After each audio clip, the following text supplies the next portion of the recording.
Income tax commissioner Jeevan Lal కేసులో సంచలన విషయాలు బయటపడ్డాయి. సిబిఐ విచారణలో జీవన్ లాల్ అక్రమ సంపాదన వివరాలు వెల్లడయ్యాయి. జీవన్ లాల్ మధ్యవర్తులను పెట్టుకొని భారీగా లంచాలు తీసుకున్నట్లుగా సిబిఐ అధికారులు గుర్తించారు.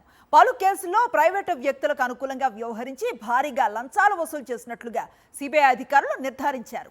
మధ్యవర్తులు గోపాల్, సాయిరామ్, నరేంద్ర అనే ముగ్గురు వ్యక్తుల ద్వారా పలువురి నుంచి కోట్లాది రూపాయలు వసూలు చేశాడు income tax commissioner Jeevan Lal.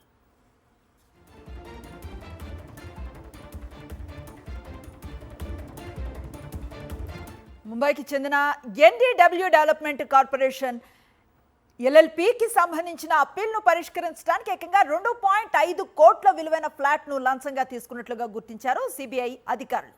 ఆ ఫ్లాట్ను ఖమ్మం జిల్లాకు చెందిన వెంకటేశ్వర్లు అనే బినామీ పేరు మీద రిజిస్ట్రేషన్ చేయించి ఆ పత్రాలను తన దగ్గర పెట్టుకున్నాడు ఈ అవినీతి అధికారి జీవన్ లాల్. అలాగే మరో 2 కేసుల్లో భారీగా లంచాలు తీసుకున్నట్లుగా తెలిసింది.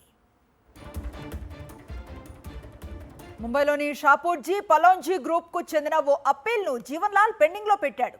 వాళ్లకు అనుకూలంగా వ్యవహరించాలంటూ 1,20,00,000 లంచం ఇవ్వాలని డిమాండ్ చేశాడు. Shapoorji Pallonji groups deputy GM Kantilal మెహతాను 1,20,00,000 ఇవ్వాలని డిమాండ్ చేశాడు. దీంతో జీవన్ లాల్ మధ్యవర్తి గోపాల్కు అలాగే కాంతిలాల్ 70 లక్షలు ఇస్తూ ఉండగా సిబిఐ అధికారులు పట్టుకున్నారు.